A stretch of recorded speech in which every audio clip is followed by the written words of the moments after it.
श्रीगुरुभ्यो नमः। सृष्टिस्थित्यप्ययेह नियतिदृशितमो बन्धमोक्षाश्च यस्मादस्य श्रीब्रह्मरुद्रप्रभृतिसुरनरद्वीषशत्रुवात्मकस्य विष्णोर्व्यस्ता समस्ता सकलगुणनिधिः सर्वदोषव्यपेतः पूर्णानन्दो व्ययो यो गुरुरपि परमः चिन्तयेतं महान्तं जन्माद्यस्य यतोन्मयादितरतश्चार्थेष्वभिज्ञस्वराट् तेने ब्रह्महृदाय आदिकवये मुह्यन्ति यं सूरयः तेजो वारिमृदां यथा विनिमयो यत्र त्रिसर्गो मृषा धाम्ना स्वेन सदा निरस्तकुहकं सत्यं परं धीमहि नारायणं नमस्कृत्य नरं चैव नरोत्तमं देवीं सरस्वतीं व्यासं ततो जयमुदीरयेत् कृष्णाय वासुदेवाय हरये परमात्मने प्रणतः क्लेशनाशाय गोविन्दाय नमो नमः। श्रीगुरुभ्यो नमः। ಶ್ರೀಮದ್ಭಾಗವತ ತೃತೀಯ ಸ್ಕಂದದ 17ನೇ ಅಧ್ಯಾಯದ 21ನೇ ಶ್ಲೋಕ. ಯಸ್ತಾಂ ವಿವಿಕ್ತಚರಿತೈರನುವರ್ತಮಾನಾಂ ನಾತ್ಯಾದ್ರಿಯತ್ ಪರಮಭಾಗವತ ಪ್ರಸಂಗಃ ಸತ್ವಂ ದ್ವಿಜಾನುಪತ ಪುಣ್ಯರಜಃ ಪುನೀತಿಃ ಶ್ರೀವತ್ಸಲಕ್ಷ್ಮ ಕಿಮಗ ಭಗಭಾಜನತ್ವಂ. ಹಿಂದೆ ಪರಮಾತ್ಮ ಸನಕಾದಿಗಳನ್ನು ಕುರಿತು ಬ್ರಾಹ್ಮಣರು ಶ್ರೇಷ್ಠರಾದವರು, ಅವರನ್ನು ನಾನು ಪೂಜೆ ಮಾಡ್ತೇನೆ, ಉತ್ತಮರು, ಹಾಗೆ ಅಂತೆಲ್ಲ ಹೇಳಿದ. ಆ ಮಾತಿನ ಕೇಳಿ ಸನಕಾದಿಗಳು, ಸ್ವಾಮಿ ನೀನು ನಿನ್ನ ಮಾತಿನ ಅಭಿಪ್ರಾಯ ಅದನ್ನು ಅರ್ಥಕೊಳ್ಳೋದು ಕಷ್ಟ ಇದೆ, ಆದರೆ ಮೇಲ್ನೋಟಕ್ಕೆ ನೀನು ಹೇಳಿದ ಅರ್ಥ ಸರಿಯಲ್ಲ. ಸರಿಯಲ್ಲ ಅಂದ್ರೆ ಏನು? ಆ ರೀತಿಯಾಗಿ ನಾವು ಅದರ ಅರ್ಥವನ್ನು ತೆಗೆದುಕೊಂಡಿಲ್ಲ. ಬ್ರಾಹ್ಮಣರು ನಿನಗಿಂತ ಶ್ರೇಷ್ಠ ಅಂತ ಆಗೋದಿಲ್ಲ, ನೀನೇ ಸರ್ವೋತ್ತಮ, ಹಾಗೆಂತ ಅದರ ಅಭಿಪ್ರಾಯ. ಯಾಕೆ?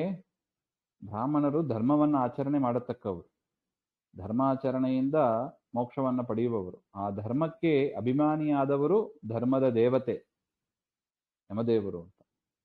ಆ ಯಮದೇವರಿಗಿಂತ ನೀನು ಮಿಗಿಲಾದವ. ಆ ಯಮದೇವರು ಕೂಡ ನಿನ್ನನ್ನು ಸಂಪೂರ್ಣ ತಿಳ್ಕೊಂಡಿಲ್ಲ ಅಂತ ಆದ ಮೇಲೆ ಯಮನಿಗಿಂತ ನೀನು ಮಿಗಿಲಾದವ, ದೊಡ್ಡವ. ಹಾಗಿರುವಾಗ ಬ್ರಾಹ್ಮಣರು ಹೆಂಗೆ ದೊಡ್ಡವರಾಗ್ಲಿಕ್ಕೆ ಸಾಧ್ಯ? ಹಾಗೆ. ಇನ್ನು ಲಕ್ಷ್ಮೀದೇವಿಯು ಕೂಡ ಹಾಗೆ, ಮುಕ್ತರು ಅಮುಕ್ತರು ಎಲ್ಲರಿಗಿಂತಲೂ ಕೂಡ ನೀನು ಉತ್ತಮನಾಗಿದ್ದಿ, ಹಾಗೆ ಅಂತ ಅದರ ವಿಚಾರವನ್ನು ಹೇಳಿ,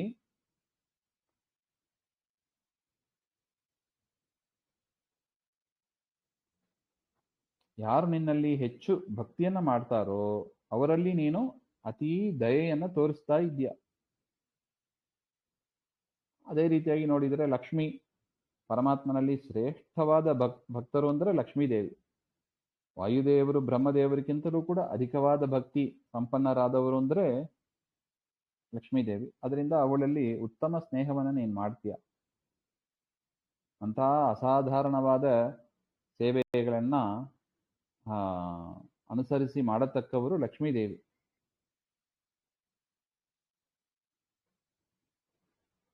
ಯದ್ಯಪಿ ಲಕ್ಷ್ಮಿಯಲ್ಲಿ ಸೌಂದರ್ಯಾದಿಗಳು ಭಾರಿ ಇದೆ, ಆದರೂ ಪರಮಾತ್ಮ ಆ ಸೌಂದರ್ಯಾದಿಗಳನ್ನು ಸಂಪತ್ತನ್ನು ಗಣನೆಗೆ ತೆಗೆದುಕೊಂಡು ಅವರ ಲಕ್ಷ್ಮಿಯನ್ನ ಪ್ರೀತಿ ಮಾಡ್ತಾ ಇಲ್ಲವಂತೆ. ಮತ್ತು ಅವಳ ಭಕ್ತಿ, ಆ ಲಕ್ಷ್ಮೀದೇವಿಯ ಉತ್ತಮ ಮಟ್ಟದ ಭಕ್ತಿ, ಅದನ್ನು ನೋಡಿಕೊಂಡು ಪರಮಾತ್ಮ ಅಷ್ಟು ಸ್ವಾಮಿ ನೀನು ಪ್ರೀತಿ ಮಾಡ್ತೀಯಾ, ಹಾಗೆ ಅಂತ ಸನಕಾದಿಗಳು ಹೇಳ್ತಾ ಇದ್ದಾರೆ.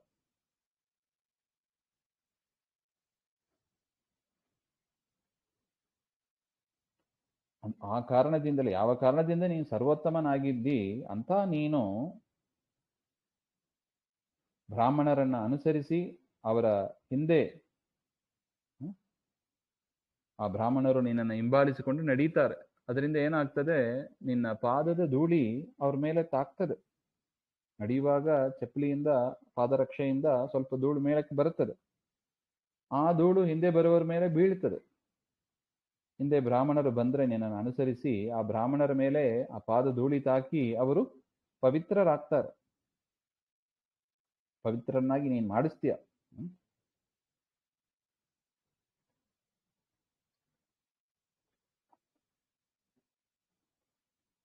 ಅಂತವನು ನೀನು ಬ್ರಾಹ್ಮಣರ ಪಾದಧೂಳಿಯನ್ನು ತಲೆಗೆ ಧರಿಸಿ ನಾನು ಪುನೀತನಾದೆ ಅಂದರೆ ಅದು ಒಪ್ಪತಕ್ಕ ವಿಚಾರ ಅಲ್ಲ ಸ್ವಾಮಿ ಅದು, ಹಾಗೆ ಅಂತ ಈ ರೀತಿಯಾಗಿ ನಾವು ತಿಳಿದಿದ್ದೀವಿ ಅಂತ ತಮ್ಮ ಅಭಿಪ್ರಾಯವನ್ನ ಪರಮಾತ್ಮನ ಮುಂದೆ ನಿವೇದನೆ ಮಾಡ್ಕೋತಾ ಇದ್ದಾರೆ ಅವರು. ನೋಡಿ, ಆಚಾರ್ಯರು ತಾತ್ಪರ್ಯ ಬರೀತಾರೆ, ಪರಮ ಭಾಗವತತ್ವೇನ ತಸ್ಯಾಂ ಅತ್ಯಾದರಃ ನತು ಕಾಮಾತ್. ಲಕ್ಷ್ಮೀದೇವಿಯಲ್ಲಿ ಪರಮಾತ್ಮ ಅತಿಯಾದ ಪ್ರೀತಿಯನ್ನ ಮಾಡ್ತಾನೆ. ಯಾಕೆ? ಪರಮಾತ್ಮನಲ್ಲಿ ಇರುವ ಭಕ್ತಿ, ಅದೇ ಪ್ರಧಾನ ಕಾರಣ. ನತು ಕಾಮ, ಕಾಮನೆಯಿಂದ ಅಲ್ಲ, ಹಾಗೆ ಅಂತ ಶ್ರೀಮದಾಚಾರ್ಯರ ನಿರ್ಣಯ. ಅದರಿಂದ ಯಾರೇ ಪ್ರೀತಿ ಮಾಡಿದರೂ ಸರಿ, ಅದು ಬ್ರಾಹ್ಮಣ ಮಾಡಿದರೂ ಸರಿ, ಕ್ಷತ್ರಿಯ, ಶೂದ್ರ, ವೈಶ್ಯ, ಅಷ್ಟೇ ಯಾಕೆ ಒಂದು ಪ್ರಾಣಿ, ಆನೆ ಪ್ರೀತಿ ಮಾಡಿದರೂ, ಒಂದು ಹುಳ, ವೇದವ್ಯಾಸರ ಚರಿತ್ರೆಯಲ್ಲಿ ಒಂದು ಹುಳ ಪರಮಾತ್ಮನನ್ನ ತುಂಬಾ ಪ್ರೀತಿ ಮಾಡಿತ್ತು. ಆ ಕ್ರಿಮಿಯಿಂದ ರಾಜ್ಯವಾಳಿಸಿದೆ ಅಂತ ದಾಸರು ಹೇಳ್ತಾರೆ ನೋಡಿ. ಭಕ್ತಿಯನ್ನು ನೋಡಿ ಮೆಚ್ಚುವವನೇ ಹೊರತು ಶರೀರವನ್ನು ನೋಡಿ ಪರಮಾತ್ಮ ಮೆಚ್ಚುವ. ಶರೀರ ಇರ್ಬೋದು, ಸಂಪತ್ತು ಇರ್ಬೋದು, ಯೌವನಾದಿಗಳು ಇರ್ಬೋದು, ಯಾವುದನ್ನು ನೋಡಿ ಕೂಡ ಪರಮಾತ್ಮ ಮೆಚ್ಚುವುದಲ್ಲ. ಪರಮಾತ್ಮ ಹೊಲಿಯೋದು ಭಕ್ತಿಗೆ ಅಷ್ಟೆ. ಅದಕ್ಕೆ ದಾಸರು ಹೇಳಿದ್ರು ನೋಡಿ, ಮನವನಿತ್ತರೆ ತನ್ನ ನೀವನು, ಹಾಗೆ. ಇದು ಆಚಾರ್ಯರು ಆ ನಿರ್ಣಯವನ್ನು ಕೊಟ್ಟು ಹೇಳ್ತಾ ಇದ್ದಾರೆ.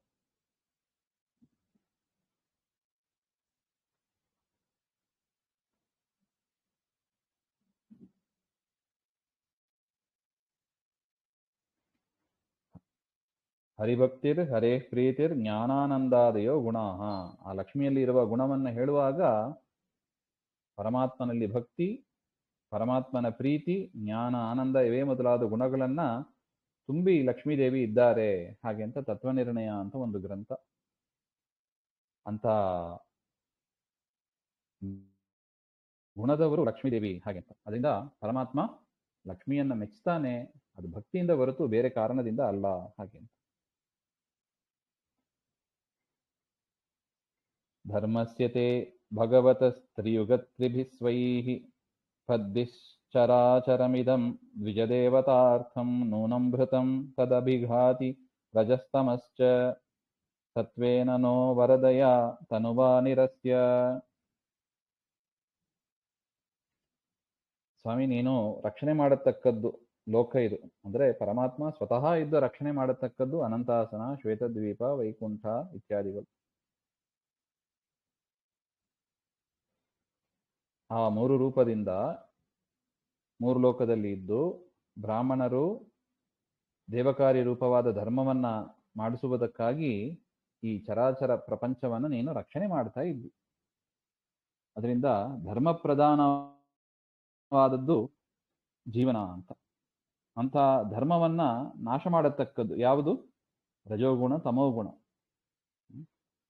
ಅಂತ ರಜಸ್ಸು ತಮಸ್ಸುಗಳನ್ನ ಕಪಿಲನಾಮಕ ಪರಮಾತ್ಮನಾಗಿ ಬ್ರಾಹ್ಮಣರಾದ ನಮ್ಮಲ್ಲಿ ಉಪದೇಶ ಮಾಡಿ ಸತ್ವಗುಣವನ್ನ ಬೆಳೆಸಿ ಆ ರಜೋಗುಣ ತಮೋಗುಣವನ್ನ ನೀನು ನಾಶ ಮಾಡಿದ್ದಿ, ಹಾಗೆ ಅಂತ ಸನಕಾದಿಗಳು ಸ್ತೋತ್ರ ಮಾಡಿದರು. ನೋಡಿ, ಇಲ್ಲಿ ಇದೆ, ಮೂರು ಗುಣಗಳ ಡಾಮಿನೇಷನ್ ಪ್ರತಿಯೊಬ್ಬ ಜೀವರಲ್ಲೂ ಇರುತ್ತದೆ, ಸತ್ವಗುಣ, ರಜೋಗುಣ, ತಮೋಗುಣ, ಹಾಗೆ. ಕಪಿಲನಾಮಕ ಪರಮಾತ್ಮನ ಶಿಷ್ಯರು ಸನಕಾದಿಗಳು ಪರಮಾತ್ಮ ಏನು ಉಪದೇಶ ಮಾಡಿದ್ದಾನೆ ಹಾಗೆ ಅಂದ್ರೆ ಸತ್ವಗುಣವನ್ನ ಬೆಳೆಸಿ ರಜೋಗುಣ ತಮೋಗುಣವನ್ನ ನೀವು ನಾಶಪಡಿಸಬೇಕು. ಅದಕ್ಕೆ ಏನು ಉಪಾಯ? ಸತ್ವಗುಣ ಬೆಳೆಸೋದಕ್ಕೆ ಏನು ಉಪಾಯ ಹಾಗೆ ಅಂದ್ರೆ ವಿಶೇಷವಾಗಿ ವಾಯುದೇವರ ಸ್ತೋತ್ರವನ್ನೇ ಮಾಡಬೇಕು. ಹಾಗೆ ಮಹತ್ತತ್ವದ ಅಭಿಮಾನಿ ವಾಯುದೇವರು. ಅದರಿಂದ ನಮಗೆ ಸತ್ವಗುಣ ಬೆಳಿಬೇಕು ಅಂದ್ರೆ ವಾಯುದೇವರ ಸ್ತೋತ್ರವನ್ನ ಮಾಡಿದರೆ ಸತ್ವಗುಣ ಬೆಳೀತದೆ, ರಜೋಗುಣ ತಮೋಗುಣಗಳು ನಾಶವಾಗುತ್ತದೆ. ಇದೆಲ್ಲ ಉಪಾಯ, ಟಿಪ್ಸ್ ಅಂತ ಹೇಳ್ತಾರೆ ನೋಡಿ, ಅಥವಾ ಸಾಧನೆ ಅಂತಾನೆ ಹೇಳ್ಬೋದು. ಆ ರೀತಿಯಾಗಿ ನಮಗೆ ಸತ್ವಗುಣವನ್ನು ಬೆಳೆಸಿ ನಮ್ಮನ್ನ ನೀನು ರಕ್ಷಣೆ ಮಾಡ್ತಾ ಇದ್ದೀಯಾ ಹಾಗೆ ಅಂತ ಸನಕಾದಿಗಳು ಸ್ತೋತ್ರವನ್ನ ಮಾಡಿದರು ಅಂತ. ನತ್ವಂ ದ್ವಿಜೋತ್ತಮ ಕುಲಂ ಯದಿಹಾತ್ಮಗೋಪಂ ಗೋಪ್ತಾ ಸ್ವರ್ಹಣನೇನ ಸುಸೂನೃತೇನ ತರ್ಹ್ಯೇವ ನಕ್ಷ್ಯತಿ ಶಿವಸ್ತವದೇವ ಪಂಥ ಲೋಕಗ್ರಹೀಷ್ಯ ಋಷಭಸ್ಯ ಹಿ ಯತ್ ಪ್ರಮಾಣಂ. ಪರಮ ಐಶ್ವರ್ಯ ಸಂಪನ್ನನಾದ ಪರಮಾತ್ಮ, ಕ್ರೀಡಾದಿಗುಣ ವಿಶಿಷ್ಟನಾದ ಶ್ರೀಹರಿ ಬ್ರಾಹ್ಮಣರ ಧರ್ಮವನ್ನ ರಕ್ಷಣೆ ಮಾಡುವುದಕ್ಕಾಗಿ ಲೋಕದಲ್ಲಿ ಧರ್ಮ ಪ್ರವರ್ತಕನಾಗಿ ಇದ್ದೀನಿ. ನೋಡಿ, ರಾಮಾವತಾರದಲ್ಲಿ ಎದ್ದು ಕಾಣುತ್ತದೆ. ವಿಶ್ವಾಮಿತ್ರರು ಯಜ್ಞ ಮಾಡಬೇಕು, ಮಾರೀಚ, ಸುಬಾಹು ಇವರೆಲ್ಲ ಧ್ವಂಸ ಮಾಡ್ತಾ ಇರ್ತಾರೆ ಯಜ್ಞವನ್ನ.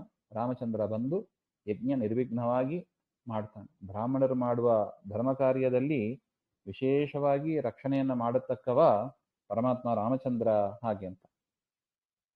ನಮ್ಮ ರಾಯರ ಸ್ತೋತ್ರದಲ್ಲೂ ಹಾಗೆ ಇದೆ ನೋಡಿ, ಸತ್ಯ ಧರ್ಮ ರಥಾಯಚ ಹಾಗೆ ಅಂತ. ಧರ್ಮದ ಪರಿಪಾಲನೆ ಮಾಡುವವರನ್ನ ಪರಮಾತ್ಮ ವಿಶೇಷವಾಗಿ ಅನುಗ್ರಹ ಮಾಡ್ತಾನೆ. ಅದರಿಂದ ಜ್ಞಾನಿಗಳು ಧರ್ಮದಲ್ಲಿ ಆಸಕ್ತರಾಗಿ ಇರ್ತಾರೆ.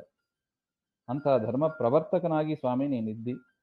ಬ್ರಾಹ್ಮಣರನ್ನು, ದೇವತೆಗಳನ್ನು ರಕ್ಷಣೆ ಮಾಡುವುದರಲ್ಲಿ ಅತಿ ಆಸಕ್ತಿಯಾದ ಉಳ್ಳವ ನೀನು.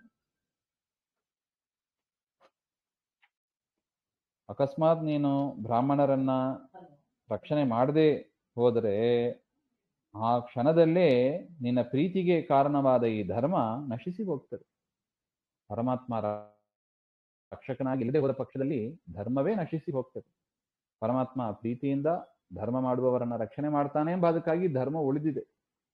ಧರ್ಮ ಮಾಡಿದರೆ ಹಾನಿಯೇ ಆಗ್ತದೆ. ಹಾಗೆ ಅಂದ್ರೆ ಧರ್ಮವನ್ನ ಯಾರು ಹಿಂಬಾಲಿಸ್ತಾರೆ ಹೇಳಿ? ಯಾರು ಹಿಂಬಾಲಿಸೋದಿಲ್ಲ. ಬೇಡಪ್ಪ, ಅದು ಮಾಡದೇ ಇರೋದೇ ಒಳ್ಳೇದು ಅಂತ ಧರ್ಮವನ್ನೇ ಬಿಟ್ಟು ಬಿಡ್ತಾರೆ. ಆದರೆ ಪರಮಾತ್ಮನ ಪ್ರೀತಿಗೆ ಅದು ಕಾರಣವಾಗುತ್ತದೆ ಎಂಬ ಅದಕ್ಕಾಗಿ ಎಲ್ಲರೂ ಧರ್ಮದಲ್ಲಿ ಆಸಕ್ತರಾಗಿ ಇರ್ತಾರೆ. ಅದರಿಂದ ಪರಮಾತ್ಮನ ಪ್ರೀತಿ ಆಗಬೇಕು ಅಂದ್ರೆ ಧರ್ಮ ಮಾರ್ಗದಲ್ಲಿ ಇರಬೇಕು. ಅದಕ್ಕೆ ನೋಡಿ, ಸ್ತೋತ್ರ ಹಾಗೇ ಇದೆ, ನಮೋವಸ್ತಾತ್ವಿಕ ದೇವಾಹ ವಿಷ್ಣು ಭಕ್ತಿ ಪರಾಯಣಾಹ ಧರ್ಮ ಮಾರ್ಗೇ ಪ್ರೇರೆಯಂತು ಅಂತ. ತತ್ವಾಭಿಮಾನಿ ದೇವತೆಗಳನ್ನ ನಾವು ಸ್ತೋತ್ರ ಮಾಡುವಾಗ ಹಾಗೆ ಪ್ರಾರ್ಥನೆ ಮಾಡ್ತೀವಿ, ಧರ್ಮ ಮಾರ್ಗದಲ್ಲಿ ಇರಿಸು, ಧರ್ಮ ಮಾರ್ಗದಲ್ಲಿ ಇರಿಸು. ಯಾಕೆ? ಪರಮಾತ್ಮನ ಪ್ರೀತಿಯನ್ನ ತಂದುಕೊಡತಕ್ಕದ್ದು ಈ ಧರ್ಮ. ಭಗವದ್ಗೀತೆಯಲ್ಲೂ ಅನೇಕ ಬಾರಿ ಸ್ವಾಮಿ ಹೇಳಿದ್ದಾನೆ, ಧರ್ಮ ರಕ್ಷಕ ನಾನು ಹಾಗೆ ಅಂತ. ಅದರಿಂದ ಅಕಸ್ಮಾತ್ ನೀನೇನಾದ್ರು ಧರ್ಮ ಮಾಡುವವರನ್ನ ರಕ್ಷಣೆ ಮಾಡದೇ ಹೋದರೆ ಧರ್ಮವೇ ನಾಶವಾಗಿ ಬಿಡುತ್ತದೆ ಹಾಗೆ. ಶುದ್ಧವಾದ ಜ್ಞಾನ ಮಾರ್ಗ, ಶಿಷ್ಟಾಚಾರ ಎಲ್ಲವೂ ಕೂಡ ನಾಶವಾಗ್ತದೆ. ಯಾಕೆ? ಜ್ಞಾನ ಬೇಡ, ಧರ್ಮ ಮಾಡಬೇಕು ಅಂದ್ರೆ ಜ್ಞಾನ ಬೇಕು ಅಲ್ವಾ? ಯಾವುದು ಧರ್ಮ, ಯಾವುದು ಅಧರ್ಮ, ಇದು ಗೊತ್ತಾಗೋದು ಯಾವುದರಿಂದ? ಜ್ಞಾನದಿಂದ. ಅದರಿಂದ ಧರ್ಮಕ್ಕೂ ಜ್ಞಾನಕ್ಕೂ ಲಿಂಕ್ ಜಾಸ್ತಿ ಇದೆ. ಜ್ಞಾನ ಇದ್ದಷ್ಟು ಧರ್ಮ ಇರುತ್ತದೆ. ನೀನು ಧರ್ಮ ಮಾಡುವವರನ್ನ ನೀನು ರಕ್ಷಣೆ ಮಾಡದೇ ಹೋದ ಪಕ್ಷದಲ್ಲಿ ಧರ್ಮವೂ ನಾಶವಾಗ್ತದೆ. ಆ ಧರ್ಮವನ್ನು ತಿಳಿಸಿಕೊಡತಕ್ಕ ಜ್ಞಾನವೂ ನಾಶವಾಗ್ತದೆ. ಅದು ಶಿಷ್ಟಾಚಾರ ಪರಂಪರೆಯಿಂದ ಬಂದದ್ದು, ಅದೇನೋ ಹೊಸದಾಗಿ ಬಂದದ್ದಲ್ಲ ಅದು. ಆ ಧರ್ಮ, ಜ್ಞಾನ ಎಲ್ಲವೂ ಆ ಶಿಷ್ಟಾಚಾರ ಪರಂಪರೆಯೂ ಕೂಡ ನಾಶವಾಗ್ತದೆ. ನೋಡಿ, ದೇವರು ಧರ್ಮ ಮಾಡುವವರನ್ನ ರಕ್ಷಣೆ ಮಾಡದೆ ಹೋದರೆ ಏನು ಅನಾಹುತ ಆಗ್ತದೆ ಎಂಬ ಅದನ್ನ ಎಷ್ಟು ಸುಂದರವಾಗಿ ಸನಕಾದಿಗಳು ತಿಳಿಸಿಕೊಡ್ತಾ ಇದ್ದಾರೆ ನೋಡಿ. ಆ ಪರಂಪರೆಯು ನಾಶವಾಗ್ತದೆ. ಯಾಕೆಂದ್ರೆ ಜನರು ಸದ್ಧರ್ಮ ಪ್ರವರ್ತಕನಾದ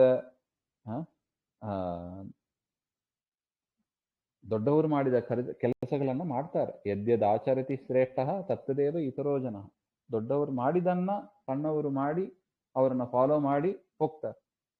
ಅದರಿಂದ ದೊಡ್ಡವರು ಧರ್ಮ ಮಾಡಿದವ್ರನ್ನ ನೀನು ಕಾಪಾಡದೆ ಹೋದರೆ ಯಾರು ತಾನೇ ಧರ್ಮ ಮಾಡ್ತಾರೆ? ಯಾರು ಜ್ಞಾನ ಪಾಠ ಪ್ರವಚನ ಇತ್ಯಾದಿಗಳು ಮಾಡ್ಲಿಕ್ಕೆ ಸಾಧ್ಯನೇ ಇಲ್ಲ. ಹಾಗೆ ಧರ್ಮಾಚರಣೆಯಲ್ಲಿ ಯಾರು ಆಸಕ್ತರಾಗಿ ಇರಲಾರರು.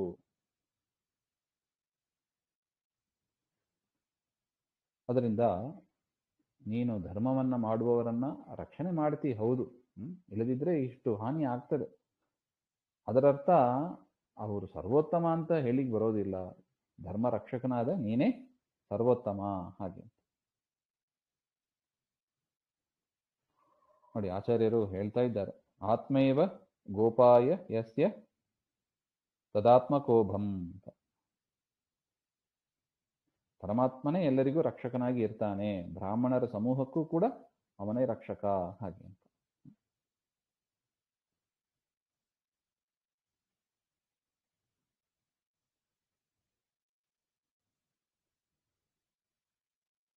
ಅದರಿಂದ ನೀನು ಯಾರಿಗೆ ರಕ್ಷಕನಾಗಿ ಇರ್ತೀಯೋ ಅಂತ ಜ್ಞಾನಿಗಳನ್ನ ಕೊಂಡಾಡೋದು ಅದು ಸೂಕ್ತವೇ ಆಗಿದೆ ಹಾಗೆ ಅಂತ. ಯಾಕೆ?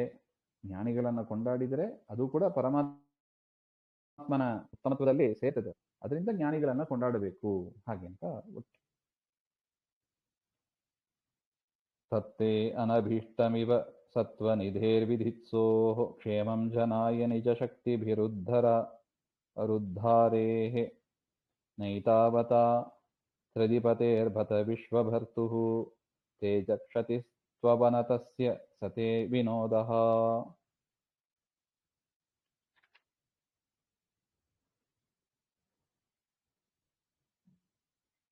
ಸತ್ವಗುಣ ತುಂಬಿದೆ ಆಯ್ತು.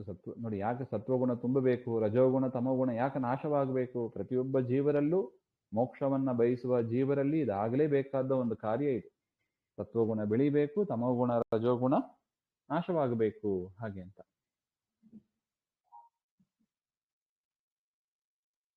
ಆಗಲೇ ಅವರಿಗೆ ಮೋಕ್ಷ ಆಗ್ತದೆ, ಕ್ಷೇಮಕರವಾದ ಮೋಕ್ಷ ಆಗಲೇ ಆಗ್ತದೆ. ಅದರಿಂದ ಅಂತ ಮೋಕ್ಷವನ್ನ ಅನುಗ್ರಹ ಮಾಡುವುದಕ್ಕಾಗಿ ಪರಮಾತ್ಮ ಈ ಒಂದು ಧರ್ಮದಿಂದ ಸತ್ವಗುಣ ಬೆಳೆದರೆ ಧರ್ಮ, ರಜೋಗುಣ ತಮೋಗುಣ ನಾಶವಾಗಬೇಕು. ಯಾಕೆಂದ್ರೆ ಅದು ಅಧರ್ಮವನ್ನು ಬೆಳೆಸತಕ್ಕದ್ದು. ರಜೋಗುಣ ತಮೋಗುಣ ಅಧರ್ಮವನ್ನು ಬೆಳೆಸತಕ್ಕದ್ದು. ಅದರಿಂದ ಪರಮಾತ್ಮ ಸತ್ವಗುಣವನ್ನು ಬೆಳೆಸಿ ಧರ್ಮ ಪ್ರವರ್ತಕನಾಗಿದ್ದು ಮೋಕ್ಷವನ್ನ ಕೊಡ್ತಾನೆ. ಅಲ್ಟಿಮೇಟ್ ಆಗಿ ಮೋಕ್ಷ ಕೊಡುವುದಕ್ಕಾಗಿ ದೇವರು ಇದನ್ನೆಲ್ಲ ಮಾಡೋದು ಅಂತ ಒಟ್ಟು. ಅದರಿಂದ ಏನು, ಮೋಕ್ಷ ಯಾಕೆ ಬೇಕು ಅಂದ್ರೆ ಸ್ವಾಭಾವಿಕವಾದ ಜ್ಞಾನ ಬಲ ಅದೆಲ್ಲವೂ ಕೂಡ ಅಭಿವ್ಯಕ್ತವಾಗ್ತದೆ ಆಗ.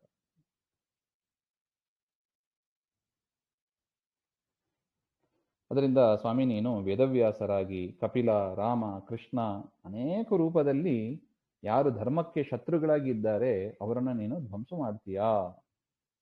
ಅದರಿಂದ ಸಜ್ಜನರು ಮೋಕ್ಷ ಮಾರ್ಗದಲ್ಲಿ ನಡೀಲಿಕ್ಕೆ ಸಾಧ್ಯವಾಗ್ತದೆ. ಸ್ವಲ್ಪ ಯೋಚನೆ ಮಾಡಬೇಕು ನೋಡಿ. ನಾವು ರಾವಣನನ್ನ ಯಾಕೆ ಪರಮಾತ್ಮ ಸಂಹಾರ ಮಾಡಿದ? ಅಧರ್ಮ ಮಾಡಿದ್ರಿಂದಲೇ. ಕೃಷ್ಣ ಕಂಸನನ್ನ, ಜರಾಸಂಧನನ್ನ, ದುರ್ಯೋಧನನ್ನ ಸಂಹಾರ ಮಾಡಿದ್ದು ಯಾಕೆ? ಅಧರ್ಮ ಮಾಡಿದ್ದಕ್ಕೆ. ಇಲ್ಲದಿದ್ದರೆ ಸಂಹಾರ ಮಾಡದೇ ಹೋದರೆ ಸಜ್ಜನರು ಧರ್ಮ ಮಾರ್ಗದಲ್ಲಿ ನಡೀಲಿಕ್ಕೆ ಆಗೋದಿಲ್ಲ. ನಡೀಲಿಕ್ಕಾಗಿಲ್ಲ ಅಂದ್ರೆ ಅವರಿಗೆ ಪರಮಾತ್ಮನ ಪ್ರೀತಿ ಹುಟ್ಟೋದಿಲ್ಲ, ಅವರಿಗೆ ಮೋಕ್ಷವೂ ಆಗೋದಿಲ್ಲ, ಲೋಕದಲ್ಲೂ ಕೂಡ ಸುಖವಾಗಿ ಇರ್ಲಿಕ್ಕೆ ಸಾಧ್ಯ ಇಲ್ಲ ಹಾಗೆ ಅಂತ. ಅದರಿಂದಲೇ ಪರಮಾತ್ಮ ಎರಡು ಮಾಡ್ತಾನೆ, ಒಂದು ಜ್ಞಾನ ಕಾರ್ಯ, ಒಂದು ಬಲ ಕಾರ್ಯ. ಬಲ ಕಾರ್ಯದಿಂದ ಯಾರು ಅಧರ್ಮವನ್ನ ಮಾಡ್ತಾರೋ ಅವರನ್ನ ಧ್ವಂಸ ಮಾಡ್ತಾನೆ. ಅದರಿಂದ ಸಜ್ಜನರು ಧರ್ಮ ಮಾರ್ಗದಲ್ಲಿ ನಡೀಲಿಕ್ಕೆ ಸಾಧ್ಯವಾಗ್ತದೆ. ಎರಡನೆಯದು ಧರ್ಮ ಪ್ರವರ್ತಕನಾಗಿ ಜ್ಞಾನ ಕಾರ್ಯವನ್ನ ಮಾಡ್ತಾನೆ. ವೇದವ್ಯಾಸರಾಗಿ ಕಪಿಲನಾಗಿ ಧರ್ಮದ ಉಪದೇಶವನ್ನು ಮಾಡ್ತಾನೆ. ಅದನ್ನ ಸಜ್ಜನರು ಕೇಳಿ ತಾವು ಆಚರಿಸ್ತಾರೆ. ಅದರಿಂದ ಆ ಧರ್ಮದ ರಕ್ಷಣೆಗಾಗಿಯೇ ಪರಮಾತ್ಮ ಜ್ಞಾನ ಕಾರ್ಯವನ್ನು, ಬಲ ಕಾರ್ಯವನ್ನು ಅವತಾರ ಮಾಡಿ ತೋರಿಸ್ತಾನೆ ಹಾಗೆ ಅಂತ. ಅದರಿಂದ ಧರ್ಮ ಹಾಳು ಮಾಡುವುದರಲ್ಲಿ ದೇವರಿಗೆ ಸುತರಾಂ ಇಷ್ಟ ಇರೋದಿಲ್ಲ.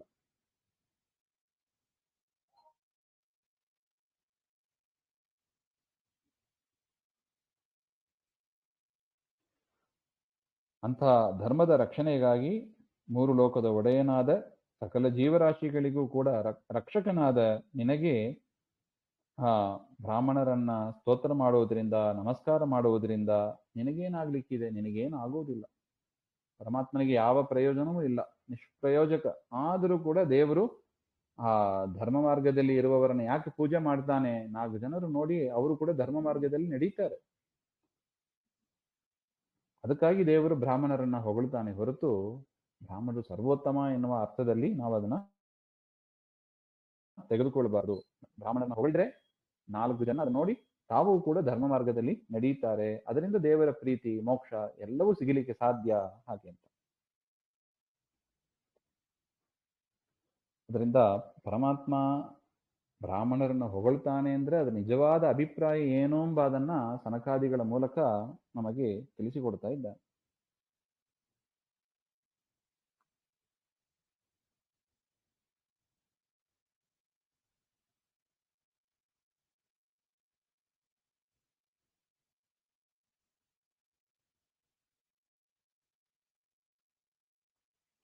ಅಸುರರು ಅಕಸ್ಮಾತ್ ಬಲ ಜಾಸ್ತಿಯಾಗಿ ಧರ್ಮವನ್ನ ಹಾಳು ಮಾಡ್ತಾರೆ, ಅದು ಭಗವಂತನಿಗೆ ಇಷ್ಟ ಆಗೋದಿಲ್ಲ.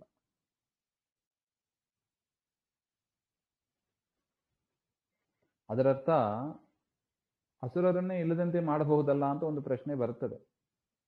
ದೇವರೇ ಅಸುರರನ್ನು ಹುಟ್ಟಿಸೋದು, ಅಸುರರನ್ನ ಇಲ್ಲದೆ ಮಾಡಬಹುದಲ್ಲ, ಯಾಕೆ ಹುಟ್ಟಿಸಬೇಕಾಗಿತ್ತು? ಆಮೇಲೆ ಅದರ ರಕ್ಷಣೆಗಾಗಿ ಅವರನ್ನ ಅವತಾರ ಮಾಡಿ ಧ್ವಂಸ ಮಾಡಬೇಕಾಗಿತ್ತು? ಹಾಗೆಂದ್ರೆ ಅಷ್ಟೇ, ಅವರಿಗೂ ಒಂದು ಅವಕಾಶ ಕೊಡಬೇಕು. ಅವಕಾಶ ಕೊಟ್ಟು ಅವರ ಪಾಪದ ಕೊಡ ತುಂಬಬೇಕಲ್ಲ. ಅಧರ್ಮ ಮಾಡಿ ಅವ್ರೇನ್ ಮಾಡಬೇಕು? ಪಾಪದ ಕೊಡವನ್ನು ತುಂಬಿಸ್ಕೋಬೇಕು. ಆಗ ಅವ್ರನ್ನ ನರಕಕ್ಕೆ ಅರ್ಥಾತ್ ತಮಸ್ಸಿಗೆ ಕಳಿಸ್ಲಿಕ್ಕೆ ಸಾಧ್ಯ. ಕೊಡ ತುಂಬದೆ ಮೋಕ್ಷವೂ ಸಿಗಲ್ಲ, ತಮಸ್ಸೂ ಸಿಗಲ್ಲ. ಆ ಸಾಧನೆಯ ಕೊಡ ತುಂಬಬೇಕು.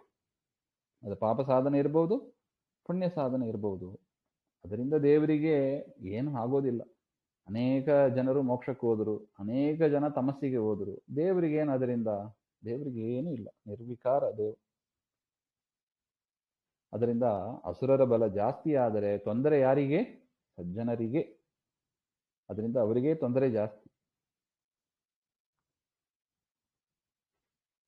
ಆಚಾರ್ಯರು ಬರಿತಾರೆ ನೋಡಿ, ಅಸುರ ಅಪ್ರಿಯಾಶ್ಚಾಪಿ ನಿತ್ಯಾನಂದಾನ್ ಲೋಕವತ್ ನಿಷೇಧ್ಯ ಬುದ್ಧಿ ವಿಷಯಂ ಅಪ್ರಿಯಂ ಹಿ ಹರೇರ್ಮಥಂ ಇತಿ ಚ ತಸ್ಮಾತ್ ಅನಭೀಷ್ಟಂ ಇವ. ಹಾಗೆಂತ ಅಸುರರು ಅಂದ್ರೆ ಪರಮಾತ್ಮನಿಗೆ ಅಪ್ರಿಯರು. ಅಂದ್ರೆ ಅಸುರರು ದೇವರಲ್ಲಿ ಭಕ್ತಿ ಇರೋದಿಲ್ಲ ಅವರಿಗೆ. ಅದು ಅಸುರರು ಅಂದ್ರೆ ಅದೇ. ಸಜ್ಜನರಿಗೆ ದುಃಖವನ್ನ ಕೊಡತಕ್ಕವರು,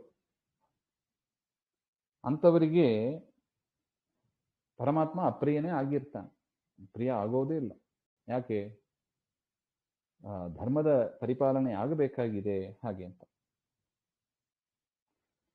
ಏನೋ ಧರ್ಮಕ್ಕೆ ಹಾನಿ ಆಯಿತು, ದೇವರಿಗೆ ದುಃಖ ಆಯಿತು, ಸಜ್ಜನರಿಗೆ ಹಾನಿ ಆಯಿತು, ದೇವರಿಗೆ ದುಃಖ ಆಯಿತು ಅಂತ ತಿಳ್ಕೋಬಾರ್ದು. ಯಾವ ನಿತ್ಯಾನಂದ ಸ್ವಾಮಿ, ದೇವರ ಆನಂದಕ್ಕೆ ಎಂದಿಗೂ ಕೂಡ ಕುಂದು ಕೊರತೆ ಇರೋದಿಲ್ಲ. ಅಸುರರು ಏನೇ ಮಾಡಿದರೂ ಕೂಡ ದೇವರು ನಿತ್ಯಾನಂದನೇ.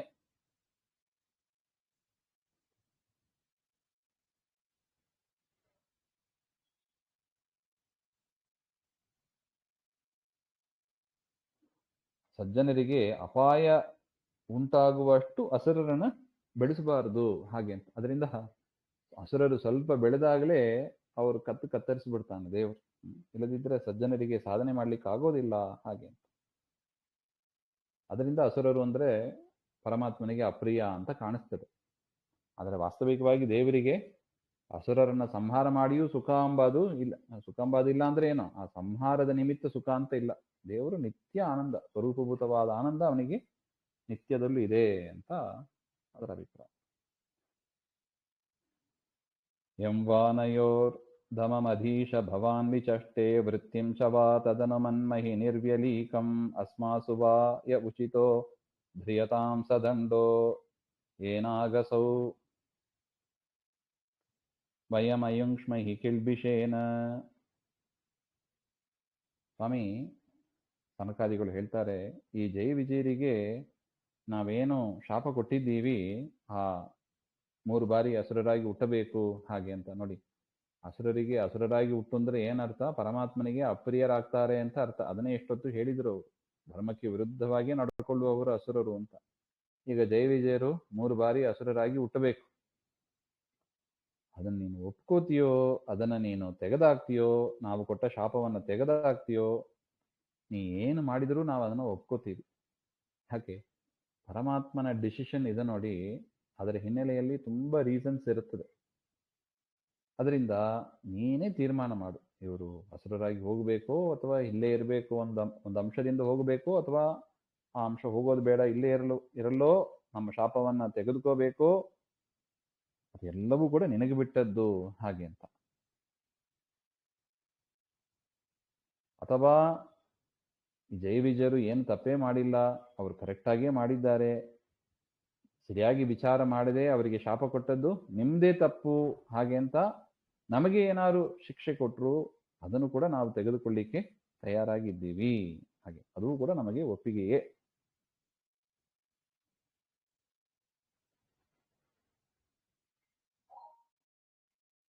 ಶಾಪವನ್ನು ತೆಗೆದರೂ ಸರಿ, ಅಥವಾ ಶಾಪ ಕೊಟ್ಟದ್ದಕ್ಕಾಗಿ ಪರಮಾತ್ಮನ ಭಕ್ತರನ್ನ, ಹರಿಭಕ್ತರನ್ನ, ಹರಿಪಾರ್ಷದರನ್ನ ಶಾಪ ಕೊಟ್ಟದ್ದಕ್ಕಾಗಿ ನಮಗೆ ಶಿಕ್ಷೆ ಕೊಟ್ಟರು ಸರಿ. ನೀನು ಏನು ಮಾಡಿದರೂ ಕೂಡ ಅದು ಸರಿಯಾಗಿ ಇರುತ್ತದೆ ಸ್ವಾಮಿ ಹಾಗೆ ಅಂತ ಎಷ್ಟು ವಿಶ್ವಾಸ ಇದೆ ನೋಡಿ ದೇವರ ಮಾತಿನಲ್ಲಿ, ದೇವರ ಡಿಸಿಷನ್ನಲ್ಲಿ. ಅದು ನಮಗೆ ಸಮ್ಮತವೇ ಆಗಿದೆ ಹಾಗೆ ಅಂತ ಒಟ್ಟು ಇಷ್ಟು ಸನಕಾದಿಗಳು ಸ್ತೋತ್ರ ಮಾಡಿದಾಗ ಶ್ರೀ ಭಗವಾನ್ ವಾಚ ಪರಮಾತ್ಮ ಹೇಳಿದನಂತೆ. ಅದೇನೆಂಬ ಅದನ್ನು ಮತ್ತೆ ನೋಡೋಣ. ಶ್ರೀಮಧ್ವಾಂತರ್ಗತ ಶ್ರೀಕೃಷ್ಣ ಅರ್ಪಣಮಸ್ತು. ಶ್ರೀ ಹರೇ ನಮಃ.